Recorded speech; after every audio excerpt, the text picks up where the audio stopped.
but I'm nervous to do so because then I'll want to buy the book. Hey y'all, it's Nat. I hope you're having a terrific day today, and for this video, we are going to be doing my June wrap-up. Alright, before we get to anything bookish, make sure to hit like and subscribe down below, as well as tell me in the comments what is the best book that you read in June. Because guys, I actually had a really good reading month. Not when you're looking at my stats, if I'm being honest, but when it comes to my ratings. I had some really high rated books. I had some books that really caught me off guard with how much I loved them, some that I really can't wait to talk about. And I have already made the decision to keep you in suspense by ordering these books from the lowest rated to the highest rated. But before we get into that, let's first start out with my stats. As I said, these aren't super impressive, especially when comparing my May wrap up, because I had filmed my 10K challenge in 10 days then. And so of course I had a lot of books read there. Even still in June, I did manage to finish 8 books. Across those 8, I read 2,991 pages. That does include converting audiobook hours to pages, but audiobook hours I listened to just over 40 hours. My average rating for the month was 4.06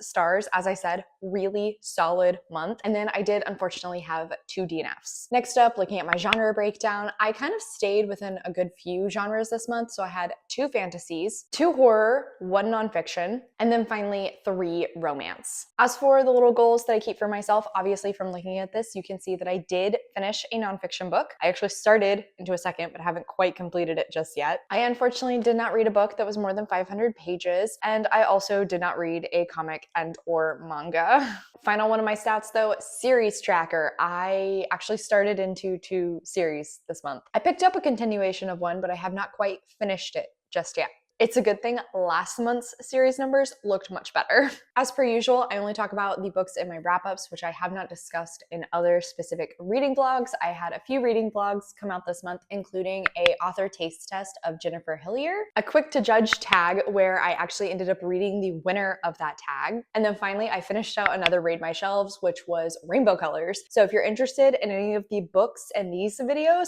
go check those videos out. All of them will be linked in the description down below. All right, now let's officially jump in, starting at the bottom with the books that I did not finish. Did I say I DNF'd 2 books or 3 books? I DNF'd 2. I'm only going to talk about one of them here today. And very sadly, one of those is The Pairing by 𝗖cie mcquiston. Throughout June, I was letting my patrons vote on what I was going to be reading, and they picked this one whenever I gave them a few romance options, hoping one of them would work for my romance book club that I do in person. I technically did mention this book at my book club as well, but ended up reviewing another one that went much better, and we'll talk about it later. So this is the newest romance from a very well-beloved author. I, like pretty much everybody else, adored Red, White, and Royal Blue when I first read it. I also enjoyed One Last Stop as well, but this one I've always been very hesitant about because a large majority of the plot hinges on sex. And I don't tend to like that in my romance stories. It just feels very disingenuous. But I had faith in this author. I really thought if anybody could pull it out, it was them. Boy, was I wrong. So this is a second chance romance following Kit and Theo. At the start of the book, we see when they have broken up while they were traveling to do this food and wine tour of Europe.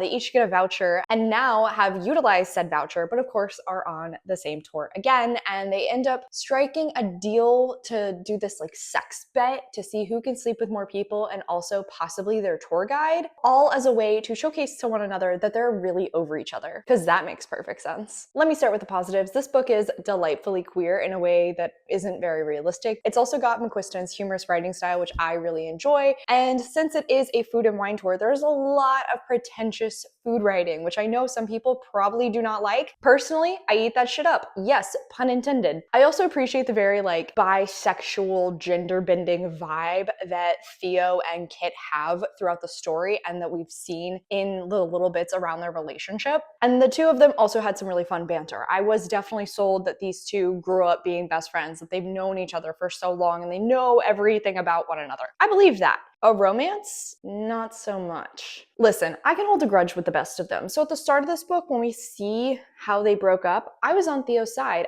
I'm right there with you, babe. Like, you got abandoned in a foreign country. I would hate this person forever as well. But the more we get to know Theo, the harder it was for me to stay on their side because Theo is sort of the worst. It was exhausting being in their brain. They're simultaneously one of the most anxious people ever and also the most impulsive person ever. I know you can be both of those things at the same time, but watching it play out in this way where it's always really convenient in order to further the plot, not really satisfying. They're also a nepo baby who cosplays at being a poor person, and that's just kind of gross in my opinion. And then of course, they're also still obsessed with Kit, and yet alternate back and forth between like worshiping the ground Kit walks on and hating every little thing about him. When the sex bet is initially introduced, it's honestly in this very comedic way that I was really hoping I could laugh off until I remembered, wait, that's literally the entire plot. On the opposite side, Kit, kind of a pretentious douchebag, but like not inherently a bad guy. But I did not understand what Theo saw in Kit to make him, you know, so swoon worthy that they could never get over him. I feel like this book really relied too much on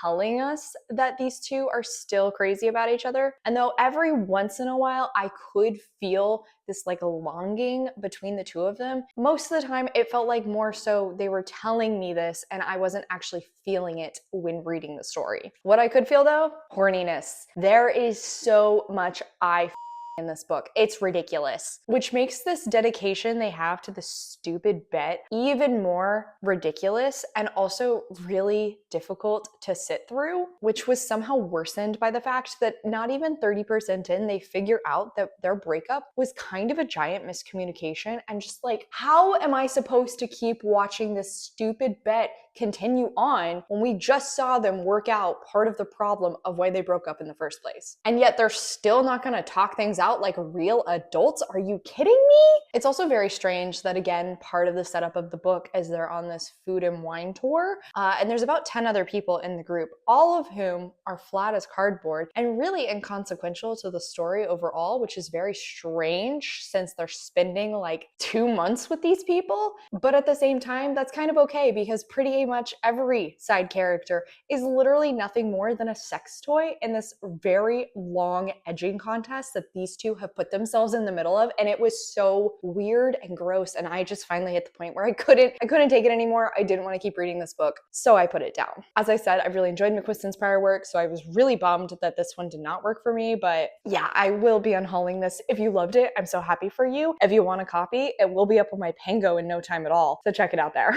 Next up is Tempest in Tulum by Cher. This is a book that I was picking up for my Buns and Roses project, something that I have brought back from last year. If you're from the Dallas-Fort Worth area and want to go to an awesome romance event that helps a local nonprofit, then I'll put information for that in the description down below. In this book, we're following Delia, and at the start of the book, we see that she goes through something sort of traumatic adjacently. Since then, has never really healed from it, has never moved on. She very much utilizes the sport of MMA as self-flagellation, and it's really become most of her identity. She's really stuck at this place in her life. But she ends up meeting 𝗖cie, who is this very handsome security guard that his boss is like enlisting the help of the architecture firm she works at, and they end up having to work together not only for this architectural project, but also he ends up becoming her coach when she accidentally gets set up for like the biggest fight of her MMA career. And of course, at the same time, there's this building tension between them and an attraction that neither of them can deny. Honestly, I think the most impressive part of this book overall is the character work around Delia. It is very phenomenal. Seeing where she starts in this book and then watching her grow and heal, open up to her family, and try to figure out how to move forward from this thing was so well done. I felt like the author really nailed that and made it feel very realistic in the story, while also being sensitive to this topic. If you do need trigger warnings, I would suggest them. And then at the start of the book with the romance, there's like a immediate,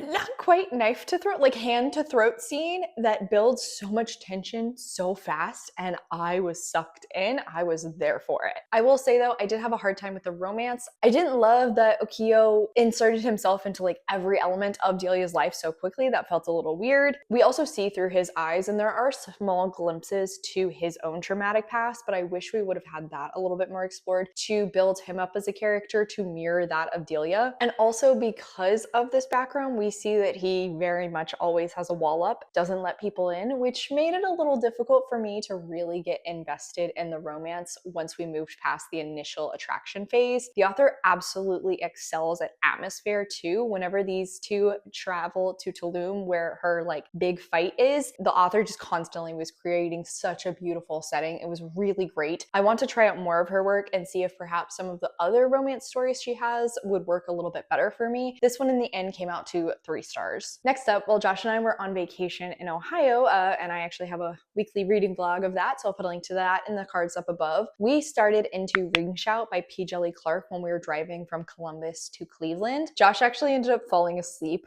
on the drive there, so he only heard a little bit of this book and I ended up finishing it out myself. This is a horror novella following this group of women who hunt Ku Kluxes, which are these monsters that have invaded, the Klan during 1915. I liked portions of this book, but I honestly never felt completely sucked in because of the characters. There was always a little bit of distance, I felt. That said though, I do think the writing of the story overall in this was really good. The gore was very well done. The Lovecraftian alternative history that Clark utilized here was so interesting. And I also thought he did a phenomenal job of eliciting certain emotions in some of these scenes. The impact of the writing was really great. I will also say a big part of why the rating for this is at 4 stars is because the audiobook narrator truly brought this story to life. It was very, very well produced. Highly recommend listening to this audibly if you can. She was a big reason of why I kept reading. Next up, my nonfiction book of the month was Whining by Fran Drescher. This is a memoir that came out around the time when she was actually still on The Nanny and really was at, the height of her popularity. So clearly it is on the older side, but I got a copy of it from a family friend, and I have always enjoyed Fran, so I thought this would be a really fun time, and she has had a very interesting life. She is hilarious to me, and her voice is so ingrained in my head that even though I read this with my eyes constantly, it was her voice talking to me. In most memoir fashions, this is pretty laid back. It's very conversational. I mean, this really did feel like you're just having a cup of coffee with her and she's telling you all these weird stories and vignettes about her life. It's very clear in every story she tells that she just enjoys life and does everything she can to enjoy every facet of it, to not take things too seriously, including herself. Overall, this is really funny and lighthearted. She talks about everybody who's close to her with a lot of love. There are a moment or two of some sadder things, including a rather serious element of her life that I'd never been privy to, and so that was really interesting to learn about. Even if she doesn't dive into the depths of it very much, it still made me tear up personally. It also made me appreciate other big name people in Hollywood. I loved hearing all of the positive things she said about Robin Williams. Not that I really didn't love him to start with, but I loved him even more. Her friendship with Dan Aykroyd sounded really cute. The story about Warren Beatty somehow was exactly what I would imagine. It is on the older side. It does feel a little dated when it comes to how she talks about aging or her weight. I mean, some of that stuff probably wouldn't be discussed in quite the same way nowadays, but it feels true to the time of when this was written, and I hope she, as a person, has probably moved on from that sort of thinking. There was also a time or two some of the jokes maybe felt a little bit too mean, so I went with a 4-star on this one, but overall, still really enjoyed it, and I am kind of intrigued to pick up her newer memoir, When She Got Over Cancer. I do recommend, especially if you love Fran and The Nanny. There's lots of talk about the creation of the show and once it was first really kicking off. Next one was actually the June pick for my Geek Squad book club, which I host over on my Patreon. So if you want a full spoilery reading vlog of this one, go check that out. I'll have it linked in the description. That was Love and Other Conspiracies by Mallory Marlowe, which is following a woman who is a producer at something reminiscent of like BuzzFeed. And after her prior boyfriend dumped her and she left his show, she is now desperate to find a new one in order to keep her job. She ends up stumbling across Hayden, who spoke on a midnight conspiracy TV show. It turns out he has his own podcast. So it's kind of like the setup of BuzzFeed Unsolved, except add some romantic tension between the two main characters. Because unfortunately, although Hayden is very handsome, he's not super charismatic on camera.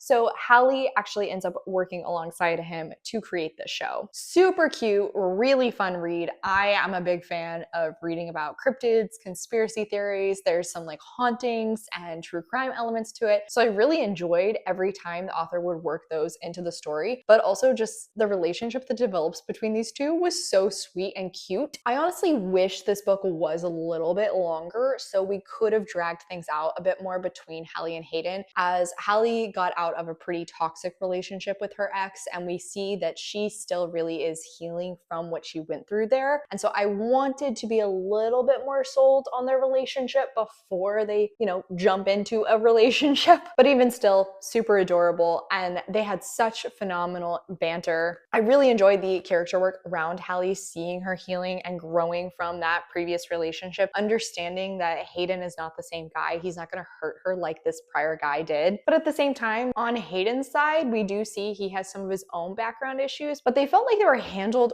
really quickly and easily in comparison to that of Hallie's. Basically, I think if this book was like 50 pages longer, I would have loved it. But even without that, it was still a very strong 4 stars, really adorable. Definitely going to be checking out the next book by this author. Oh, it's going to be hard to figure out which one did I like more. These are also pretty different. I think probably that one. Okay, so next is Spellbound by F.T. Lukens. This was the first book that my patrons voted for me to read this month. This one had a clean sweep. I mean, everybody wanted me to read this, and I'm so glad they did that because this was another really fun, cute story. So magic is known in this world, but not everybody has it, and those who do are still monitored by this higher magical government. Rook doesn't have magic, but his grandmother did. However, after her passing, he was forced out of the magical world and now is desperate to reconnect with it by getting a job with a very powerful witch who runs a company called Hexagon. I will never get past that. It's so funny.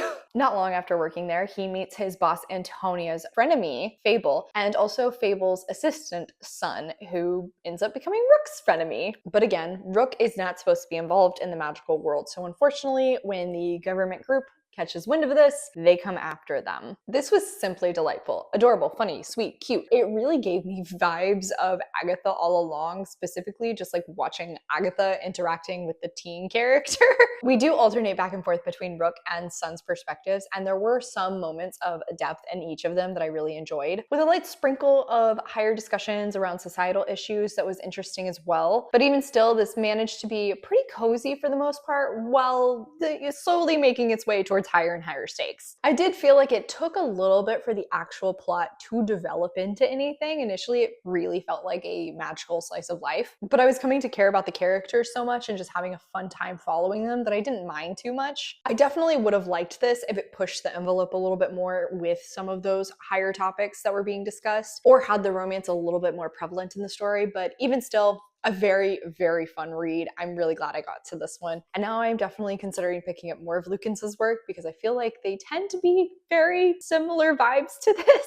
Since I did have a few issues, it was a 4-star, but definitely still a really strong 4-star. Meaning to officially top off my 4-star reads of the month is Chuck Tingle's Bury Your Gaze. I finally got to this and I'm so glad I did. Really enjoyed it as well. So at the start of this book, we meet Misha, who is a writer in Hollywood, has had some minor successes with different horror stories he's created, but is currently writing for a sci-fi TV show and has been developing this sapphic relationship between 2 characters. But he gets called up into one of the producer's office and told that he either has to make them straight or both of them in the season finale. And though Misha initially refuses, he then starts to see different manifestations of the characters he's created in his prior works. Honestly, this did lose me a little bit in the middle, but overall, really liked this. The way the story unfolded and the discussions around queer representation in the media that were woven throughout the story was so good. I really liked learning more about Misha's character through the different pieces of his work that he's created. Also, the discussion around AI in creative circles. I did not know about that going into this, but I actually really liked how it was worked into the story, and it was very well done while also being super creepy. All of it was very weird, but also